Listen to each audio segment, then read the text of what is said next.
धर्मी और बुजुर्ग दंपति योआकीम और आना के लिए जिस प्रकार मरियम का जन्म होना परमेश्वर की प्रतिज्ञा को पूरा होना था, ठीक वैसे ही मरियम का बच्चा हमारे पिता अब्राहम को दी गई परमेश्वर की प्रतिज्ञा को पूरा करना था कि उनके वंश के द्वारा अन्य जातियों को आशीष मिले।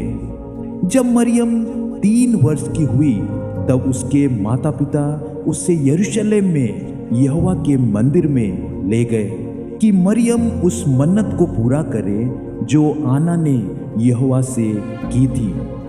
उस समय महायाजक जकरिया ने मरियम को यहोवा के लिए भेंट किया और उससे आशीष दी और भविष्यवाणी करते हुए कहा कि यहोवा ने युग युग में तेरे नाम की बढ़ाई की है। तुझ में यहोवा नियत समय में इज़राइलियों पर अपना छुटकारा प्रकट करेगा।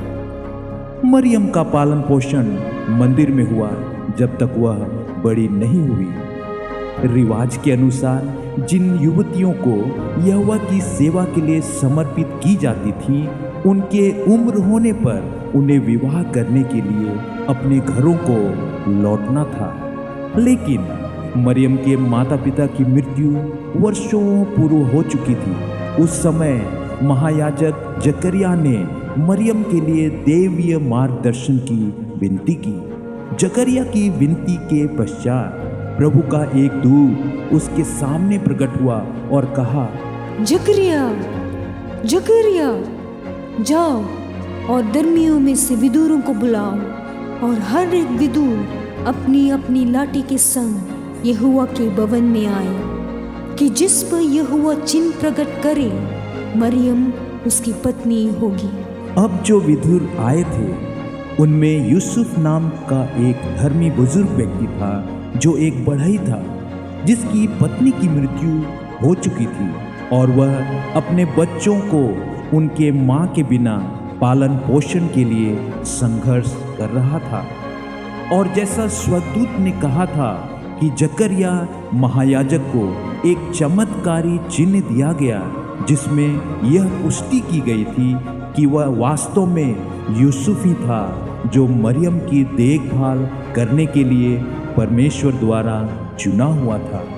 हालांकि यूसुफ पहले हिचकिचाया, लेकिन यहोवा का भय मानने वाला एक व्यक्ति होने के कारण उसने मरियम को अपने घर ले आया और उससे मंगनी हुई और वह उसका संरक्षक बन गया।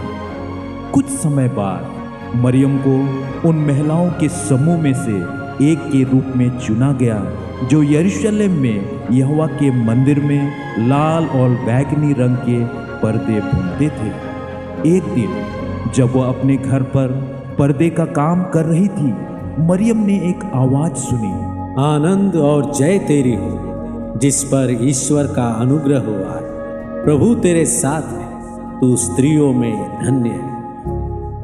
मरियम उस आवाज को सुनकर चौंक गई और उछल पड़ी और पीछे मुड़कर देखने लगी। मरियम ने एक स्वर्गदूत को अपने सामने खड़ा देखा।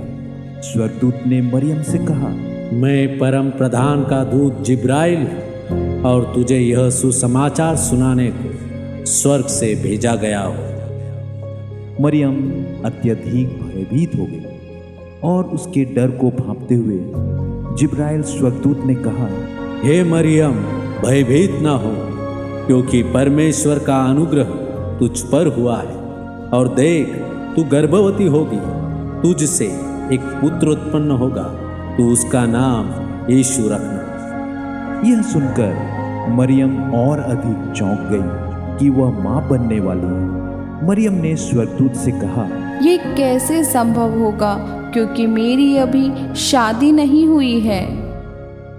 तब स्वर्गदूत ने मुस्कुराकर उसको उत्तर दिया, पवित्र आत्मा तुझ पर उतरेगा और परम प्रधान की सामर्थ्य तुझ पर छाया करेगी, इसलिए वह पवित्र जो उत्पन्न होने वाला है परमेश्वर का पुत्र कहलाएगा। स्वर्गदूत ने एक और बात भी कही, देख, तेरी कुटुंबी इलिशिबा को भी बुढ़ापे में एक पुत्र होने वाला है और यह उसका जो बांझ कहलाती थी, छठवां महीना है, क्योंकि परमेश्वर के लिए कुछ भी असंभव नहीं है। मरियम ने स्वर्गदूत से कहा, देख, मैं प्रभु की दासी हूँ, मुझे तेरे वचन के अनुसार हो।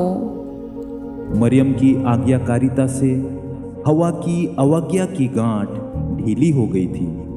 वह प्रभु की माता बन जाएगी, वह स्वर्गीय सीढ़ी जिसके द्वारा परमेश्वर इस पृथ्वी पर उतरे। वह अभी भी बहुत छोटी थी और अभी तक शादी नहीं की थी, और अब वह एक माँ बनने जा रही थी। वह नहीं जानती थी कि सलाह या समर्थन के लिए किसके पास जाना है। उसे एलिसिबा के बारे में स्वर्गदूत के शब्दों की याद आई, और उसने महसूस किया कि उसकी प्यारी चचेरी बहन ही वह व्यक्ति थी जिससे वह बात कर सकती थी। इसलिए उसने अपने प्यारी चचेरी बहन से मिलने का फैसला किया, जो यहूदिया की पहाड़ियों में दूर एक गांव में रहती थी। जब मरियम ने देखा कि उसकी बूढ़ी चचेरी बहन एलिसिबा गर्भवती पेट के साथ खड़ी है, तो उसने उसका अभिवादन किया। और जैसे ही एलिसिबा ने मरियम का नमस्कार सुना, त्यों ही बच्चा उसके पेट में उछल पड़ा, और एलिसिबा पवित्र आत्मा से परिपूर्ण हो गई और कहने लगी, तू स्त्रियों में धन्य है और तेरे पेट का फल धन्य है। और यह अनुग्रह मुझे कहाँ से हुआ कि मेरे प्रभु की माता मेरे पास आई। ओह!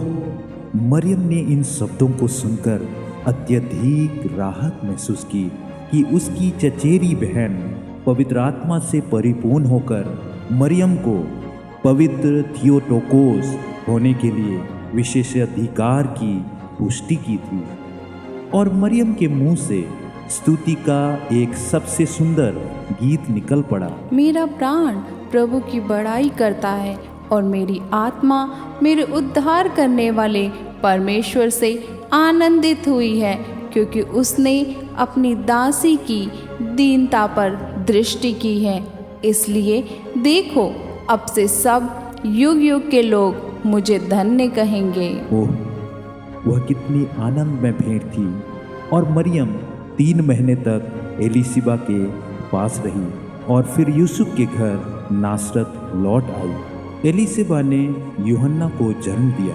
पूरे देहात में आश्चर्य हुआ कि यह किस तरह का बच्चा होगा, क्योंकि जकरिया ने अपना मुंह खोल दिया था और भविष्यवाणी की थी कि यूहन्ना आने वाले मसीहा का अग्रदूत होगा। लेकिन मरियम और एलिसिबा को छोड़कर यह कोई नहीं जानता था कि मसीहा इतना जल्द पैदा होगा, इतनी जल्दी कि किसी को एहसास न हो।